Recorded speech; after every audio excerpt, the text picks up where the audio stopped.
নমস্কার, কেমন আছো সব? আমার এই ভিডিওটা দেখার জন্য তোমাদের সবাইকে জানাই ধন্যবাদ। তো আমি আজকে খাসি মাংসর পাতলা ঝোল বানাবো। তার জন্য আমি কড়াইয়ের মধ্যে তেল দিয়ে দেব। তেলটা গরম হয়ে গেলে কেটে রাখা আলুগুলো দিয়ে ভালো করে ভাজা করে নামিয়ে নেব। আলুগুলো কিন্তু একটু বড় বড় কেটে নিতে হবে।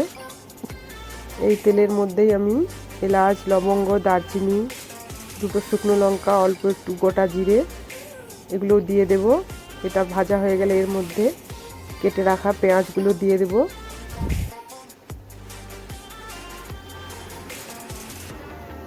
এই পেঁয়াজের মধ্যে অল্প একটু নুন দিয়ে পেঁয়াজটাকে ঢাকা দিয়ে আমি ভাজা করে নেব।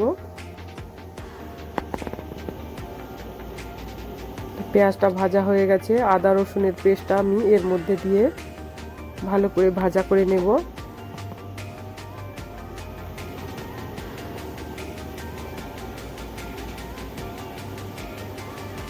এগুলো কিন্তু আমার ভাজা হয়ে গেছে।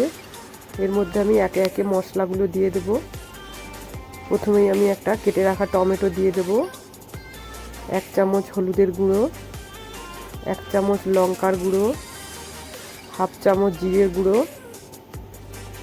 এগুলোকে আমি ভালো করে কষিয়ে নেব অল্প একটু জল দিয়ে।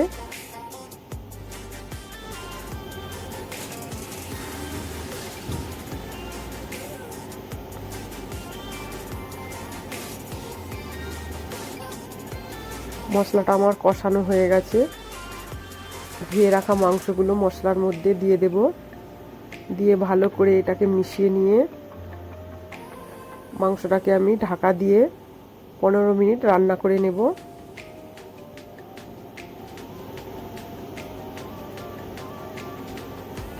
এই সময়ে কিন্তু গ্যাসটাকে কমিয়ে দিতে হবে। তো আমার 15 মিনিট হয়ে গেছে। মাংসটা কিন্তু অনেকটাই কষানো হয়ে গেছে। এই টাইমে আমি খাসির মাংসর চর্বিগুলো দিয়ে দেবো এর মধ্যে।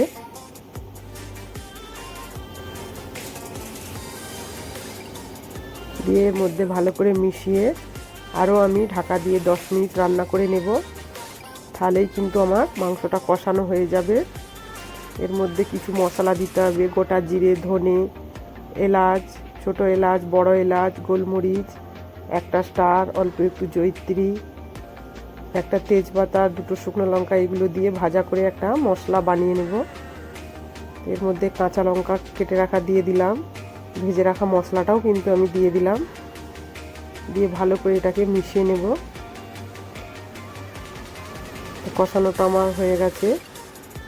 এইবারে এটাকে আমি প্রেসার কুকারের মধ্যে তুলে নেব।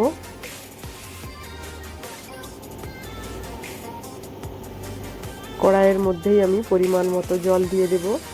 জলটাকে আমি গরম করে নেব। গরম করে মাংসর মধ্যে দিয়ে দেব।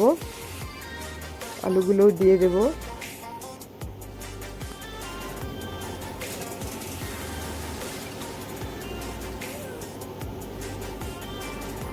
পরিমাণ মতো নুন দিয়ে এটাকে আমি 3টা সিটি লাগিয়ে নেব। তাহলেই কিন্তু আমার খাসি মাংসর পাতলা ঝোলটা আমার রেডি হয়ে যাবে। তো আমার কিন্তু রান্নাটা হয়ে গেছে। এর মধ্যে আমি ধনে পাতা দিয়ে দেব। তো দেখো আমার রান্নাটা হয়ে গেছে। দেখতেও কিন্তু ভালো হয়েছে। খাসি মাংসর পাতলা ঝোলটা খেতেও কিন্তু ভালো হয়। তো তোমাদের যদি আমার রান্নাটা ভালো লাগে তাহলে একটা লাইক, কমেন্ট, শেয়ার করে দিও, কেমন?